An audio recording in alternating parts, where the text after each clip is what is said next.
Hello everyone, welcome back to my channel. This is Math Ideathon with me Vasuki. Now we are moving to 11th question. Test yourself in chapter 3. So இப்போ பாருங்க 11th question. Divide 50,760 into two parts such that one part is invested in 8% 100 rupees share at 8% discount and the other one is 9% rupees 100 shares at 8% premium. The annual income from both the investments are equal. இது ரொம்பவே ஈஸியான some தான். Given பாருங்கள். So இது வந்து அவங்களோட investment டோட்டலாக invest பண்ணியிருக்காங்க. டோட்டல் இன்வெஸ்ட்மெண்ட் வந்து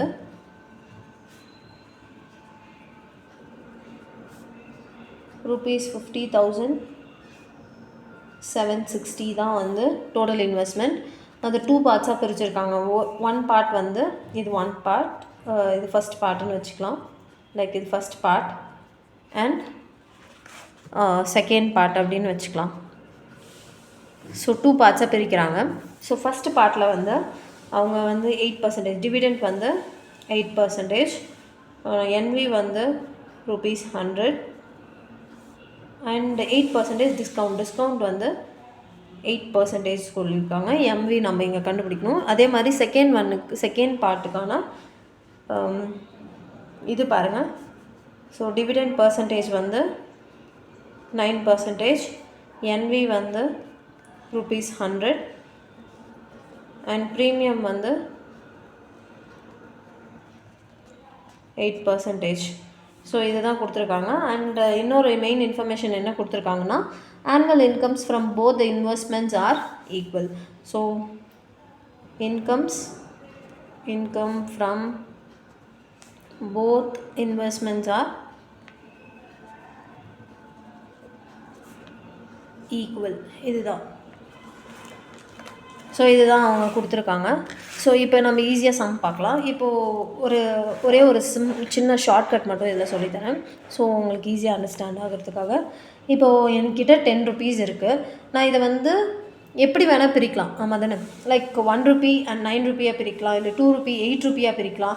ஸோ அதே மாதிரி தான் இங்கே வந்து 50,760 வந்து டூ பார்ட்ஸாக பிரிச்சுருக்காங்க. ஸோ நம்மளுக்கு ஃபஸ்ட்டு பார்ட் எவ்வளோ பிரிக்கிறாங்க, செகண்ட் பார்ட் எவ்வளோ பிரிக்கிறாங்கன்னா நம்மளால் ஈஸியாக கேல்குலேட் பண்ண முடியாது. அதுக்கு பதிலாக ஒரு ட்ரிக் இருக்குது.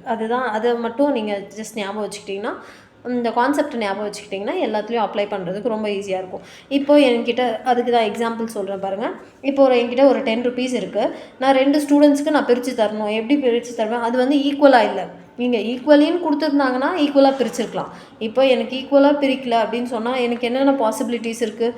1 rupee 9 rupee, 2 rupee இங்கே 8 rupeeயாக கொடுக்கலாம், இல்லை 3 rupees 7 rupeeயாக கொடுக்கலாம், இல்லை 4 rupee இங்கே 5 rupee இந்த மாதிரி கொடுக்கலாம், இல்லை இங்கே 5 rupee இங்கே 4 rupee இந்த மாதிரி மாற்றி நான் எவ்வளோ பாசிபிலிட்டிஸ் வேணால் எழுதலாம். பட் இன் ஷார்ட்டில் நம்ம எப்படி கண்டுபிடிக்கணும்னா ஃபஸ்ட்டு ஒருத்தங்களுக்கு எக்ஸாகவும் இன்னொருத்தங்களுக்கு 10 - எக்ஸாகவும் வச்சுக்கணும். ஓகேவா? இதுதான் அந்த கான்செப்ட். ஃபஸ்ட்டு வர்றவங்களுக்கு பிரிக்கிறது எக்ஸாக இருக்கணும், செகண்ட் வர்றவங்களுக்கு 10 - எக்ஸாக இருக்கும். எக்ஸாம்பிள் பாருங்கள். இப்போ 3 rupees வந்து ஃபஸ்ட்டு பர்சன் போகுதுன்னா எனக்கு செகண்ட் பர்சனுக்கு எவ்வளோ கிடைக்கும்? 10 - 3 = 7 வந்துருச்சா? ஸோ இந்த பாசிபிலிட்டிஸ்லாம் எப்படி எக்ஸ் டேர்ம்ஸில் எழுதணும்னா, இங்கே எக்ஸ் ஃபஸ்ட்டு டேர்முக்கு எக்ஸ்னும் செகண்ட் டேர்முக்கு டோட்டல்லேருந்து -எக்ஸ்ன்னு எழுதணும். ஓகேவா? இதுதான் அந்த கான்செப்ட். இந்த கான்செப்ட் மட்டும் அண்டர்ஸ்டாண்ட் பண்ணிக்கோங்க. இந்த சம் வந்து ஈஸியாக போட்டுடலாம். ஸோ டு ஃபைண்ட் வந்து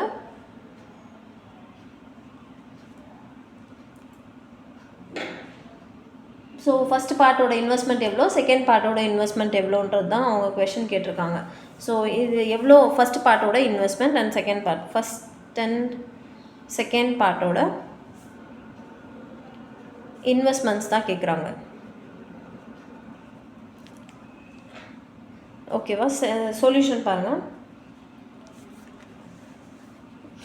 சொல்யூஷன் பார்த்திங்கன்னா ஃபஸ்ட்டு பார்ட்டோட சொல்யூஷன். ஃபஸ்ட்டு வந்து நம்மளுக்கு என்ன கான்செப்ட் தெரியும்? இது வந்து டோட்டலாக இன்வெஸ்ட் பண்ணியிருக்க அமௌண்ட் 2 பார்ட்டாக பிரிக்கிறாங்கன்னு சொல்லியிருந்தேன். இந்த 2 பார்ட்டாக பிரிக்கிறப்போ எப்படி வரும்? இங்கே வந்து எக்ஸாகவும் இது வந்து டோட்டல்லேருந்து -எக்ஸாகவும் நான் எழுத சொல்லியிருந்தேன். ஸோ இதுதான் வந்து டோட்டல் இன்வெஸ்ட்மெண்ட். இப்போ ஃபஸ்ட்டு பார்ட்டுக்கான டோட்டல் இன்வெஸ்ட்மெண்ட் வந்து டோட்டல் இன்வெஸ்ட்மெண்ட் இது, அண்ட் இது வந்து செகண்ட் பார்ட்டுக்கான இது ஃபஸ்ட் பார்ட் அண்ட் இது வந்து செகண்ட் பார்ட். ஓகேவா, டோட்டல் இன்வெஸ்ட்மெண்ட். ஸோ ஃபஸ்ட்டு பார்ட்டுக்கான டோட்டல் இன்வெஸ்ட்மெண்ட் அண்ட் இது வந்து செகண்ட் பார்ட்டுக்கான டோட்டல் இன்வெஸ்ட்மெண்ட். ஸோ இப்படி பிரிக்கும் போது நம்ம இங்கே கொடுத்துருக்க இன்ஃபர்மேஷன் வச்சு நம்ம என்ன கண்டுபிடிக்கணும், ஃபஸ்ட்டு அவங்க இங்கே பாருங்கள், இப்போ நம்பர் ஆஃப் ஷேர்ஸ் இருந்தால் தான் நம்மளுக்கு இன்கம் கண்டுபிடிக்க முடியும். Income from both the investments are equal அப்படின்னு சொல்லியிருக்காங்களா. ஸோ ஃபஸ்ட்டு பார்ட்டோட இன்கமும் செகண்ட் பார்ட்டோட இன்கமும் கண்டுபிடிச்சி ரெண்டுத்தையும் ஈக்குவல் பண்ணுன்றது தான் மீனிங். அதுக்குள்ளே முன்னாடி நம்மளுக்கு நம்பர் ஆஃப் ஷேர்ஸ் தெரியணும். ஸோ நம்பர் ஆஃப் ஷேர்ஸ் வந்து டோட்டல் இன்வெஸ்ட்மெண்ட் பை எம்வி. இதுக்கும் வந்து நம்பர் ஆஃப் ஷேர்ஸ் கண்டுபிடிக்கணும். Number of shares equal to total investment by MV. ஓகேவா, டோட்டல் இன்வெஸ்ட்மெண்ட் இங்கே எவ்வளோ, எக்ஸ் பை இங்கே வந்து எக்ஸு, எம்வி வந்து இதுக்கான எம்வி நம்ம இன்னும் கண்டுபிடிக்கல, எம்வி கண்டுபிடிச்சிக்கலாம். எம்வி வந்து இது வந்து டிஸ்கவுண்ட் கொடுத்துருக்காங்களா. ஸோ 8/100 இன்ட்டு என்வி வந்து 100. ஸோ 8 rupees வந்து டிஸ்கவுண்ட் ஆகுது. டிஸ்கவுண்ட் வந்து 8 rupeesனால் நம்மளுக்கு 92. ஓகேவா, இங்கே வந்து 92 வரும். ஓகேவா, நெக்ஸ்ட் ஒன் பாருங்கள், இதுக்கான எம்வி ப்ரீமியம் வந்து 8 rupees சொல்லியிருக்காங்க. 8/100 இன்ட்டு 100னா ஜஸ்ட் 8 rupeesனால் ப்ரீமியம்னா அடிஷன் பண்ணணும். 100 + 8 வந்து 100 + 8 வந்து 108. ஓகேவா, இது வந்து இப்போ பாருங்கள், இதுக்கான டோட்டல் இன்வெஸ்ட்மெண்ட் வந்து செகண்ட் பார்ட்டுக்கான டோட்டல் இன்வெஸ்ட்மெண்ட் எவ்வளோ, 50760 மைனஸ் எக்ஸ் பை எம்வி வந்து பாருங்கள், செகண்ட் பார்ட்டுக்கான எம்வி வந்து 108. ஓகேவா, நம்பர் ஆஃப் ஷேர்ஸ் இப்போ நம்ம கண்டுபிடிச்சாச்சு. ஸோ இன்கம் ஃபார்முலாவுக்கு டைரெக்டாக போயிடலாம். ஸோ இன்கம் ஃபார்முலா என்ன, income equal to number of shares into D percentage of NV. இதுதான் வந்து இன்கம் ஃபார்முலா. ஆர் ஆனுவல் டிவிடெண்ட்னாலும் ஒன்று தான், டோட்டல் டிவிடெண்ட்டு இன்கம் எல்லாமே ஒன்று தான். So income equal to number of shares into D percentage of NV. So income எவ்வளோ, income வந்து first percent number of shares எவ்வளோ. ஸோ இது வந்து x/92 இன்ட்டு இது D பர்சன்டேஜ் வந்து 8%. நம்மளுக்கு இங்கே பாருங்கள் 8% கொடுத்துருக்காங்க. ஸோ 8/100 இன்ட்டு NV வந்து 100. ஜஸ்ட் கேன்சல் பண்ணி நம்மளுக்கு 8x/92. ஃபஸ்ட்டு இன்கம், ஃபஸ்ட்டு பார்ட்டோட இன்கம் வந்து 8x/92. செகண்ட் பார்ட்டுக்கு பாருங்கள், இது வந்து நம்பர் ஆஃப் ஷேர்ஸ் வந்து இவ்வளோ இருக்குது, 50760 மைனஸ் x/108 இன்ட்டு இது வந்து டிவிடெண்ட் பர்சன்டேஜ் பாருங்கள், இதுக்கு வந்து 9ன்னு இருக்குது. ஸோ 9/100 இன்ட்டு NV வந்து 100 தான். ஜஸ்ட் கேன்சல் பண்ணால் உங்களுக்கு 9 இன்ட்டு 50760 மைனஸ் x/108ன்னு வரும். ஸோ நெக்ஸ்ட்டு வந்து நம்ம இப்போ என்ன சொல்லியிருந்தாங்க, இது ஃபஸ்ட்டு பார்ட், இது வந்து ஃபஸ்ட்டு பார்ட்டோட இன்கம், இது வந்து செகண்ட் பார்ட்டோட இன்கம். ஓகேவா, ரெண்டுமே ஈக்குவல்னு கொடுத்துருக்காங்க பாருங்கள். இந்த ஒரு சென்டென்ஸ் போதும், income from both the investments are equal அப்படின்னு சொல்லியிருக்கிறதுனால நம்ம என்ன பண்ண போகிறோம், 8x/92 equal to 9 into 50760 minus x/108. இது வந்து நம்ம சிம்பிளிஃபை பண்ணணும். ரெண்டுமே ஈக்குவல்னு சொல்லிவிட்டு நம்மளுக்கு எக்ஸ் வேல்யூ கண்டுபிடிக்க சொல்லியிருக்காங்க. ஃபஸ்ட்டு 9 அண்ட் 108 கேன்சல் பண்ணிக்கலாம். இது 1 டைம் அண்ட் இது வந்து 2 டைம்ஸ், 12 டைம்ஸ் வரும். இப்போ என்ன பண்ணணுன்னா 8 அண்ட் 92 வந்து ஏதாச்சும் டேபிளில் கேன்சல் ஆகுதான்னு பார்க்கலாம். எஸ், கேன்சல் ஆகும். லைக் 8 டேபிளில் வரும், 4 டேபிளில் இது 2 டைம்ஸ், இது வந்து 2 டைம்ஸ், இது வந்து 3 டைம்ஸ், 23 டைம்ஸ் வரும். ஓகேவா, நெக்ஸ்ட் வந்து இது 23 டைம்ஸ். ஓகே, நெக்ஸ்ட் இப்போ என்ன பண்ணணும்னா க்ராஸ் மல்டிப்ளிகேஷன் பண்ணணும். ஸோ இப்போ ரிமைனிங் என்ன இருக்குதுன்னு எழுதிக்கலாம். by 23 equal to 50760 minus x by 12 இருக்கும். இதை வந்து நம்ம cross multiply பண்ணிக்கலாம். இப்போ cross multiply பண்ணால் எனக்கு இங்கே வந்து 24x வரும். இது வந்து 23 into 50760 minus 23xன்னு வரும். ஸோ இதெல்லாம் ஒரு சைடு எடுத்துகிட்டு போகிறேன். 24x minus 23x equal to இந்த நம்பர் மட்டும். ஸோ இதை மட்டும் நான் மல்டிப்ளை பண்ணும். 50760 into 23.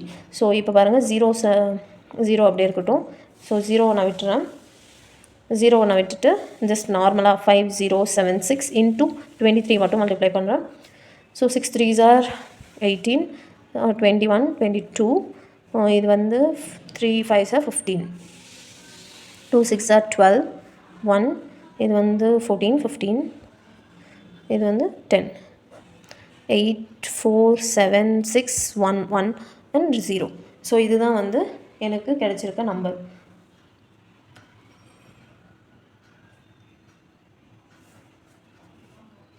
ஒன் 16748 தான். இதில் வந்து இந்த -23x வந்து இந்த சைடு வந்துச்சுன்னா ப்ளஸ்ஸாக மாறிடும். Which is 47x equal to 1167480. So இப்போ வந்து 47ஆல் டிவைட் பண்ணோன்னா டிவைடட் பை 47 பண்ணணும். 47 1167480 வந்து 2 டைம்ஸ் பண்ணால் 14 94. 2 டைம்ஸ் வந்து 94. 2 and 2 7 பண்ணணும். 47 into 4 பண்ணி பார்த்தோன்னா லைக் 28 16 17 18 1847 into 5 பண்ணி பார்த்தோன்னா 35 20 23. So 4 times 188. இது வந்து 9 டைம்ஸ். இது 1 டைம் வரும். 1 வந்து 11 வரும். 11 வந்து 3. 4 டைம்ஸ்னால் லைக் நெக்ஸ்ட் வந்து லைக் 47 into 8 பண்ணி பார்க்கலாம். 8 வந்து 56. Like 4 8s are 32, 37. ஸோ இதுதான் நியரஸ்ட்டாக இருக்கும்னு நினைக்கிறேன். 3 7 6. இது வந்து 8. இது 1 1 188 ஆல்ரெடி இருக்குது. 4 times 188 and 0 extra. So X value வந்து 24840. இதுதான் வந்து எக்ஸ் வேல்யூ. அதாவது ஃபஸ்ட்டு பார்ட்டுக்கு எவ்வளோ இன்வெஸ்ட் பண்ணியிருக்காங்கன்னு பார்த்தீங்கன்னா ஃபஸ்ட் பார்ட்டோட இன்வெஸ்ட்மெண்ட் வந்து 24840. செகண்ட் பார்ட்டோட இன்வெஸ்ட்மெண்ட் வந்து இது வந்து 50760 மைனஸ் எக்ஸுக்கு பதிலாக நம்ம இந்த வேல்யூ சப்ஸ்டியூட் பண்ணணும். எக்ஸ் வேல்யூ என்ன கிடச்சிருக்கு? 24840 கிடச்சிருக்குல்ல. இது சப்ராக்ட் பண்ணால் 17 இது 9. இது வந்து 9ஆக மாறும். 9 - 4 வந்து 5ஆக மாறும். அண்ட் இது வந்து 4, இது வந்து 2. இது ரெண்டுத்தையும் நீங்கள் ஆட் பண்ணிங்கன்னா உங்களுக்கு வந்து 50,000 வரும். இது ஃபஸ்ட் பார்ட்டோட இன்வெஸ்ட்மெண்ட் அண்ட் இது வந்து செகண்ட் பார்ட்டோட investment. Hope you all understood this concept. For more videos, please subscribe my channel. Catch you in the next video.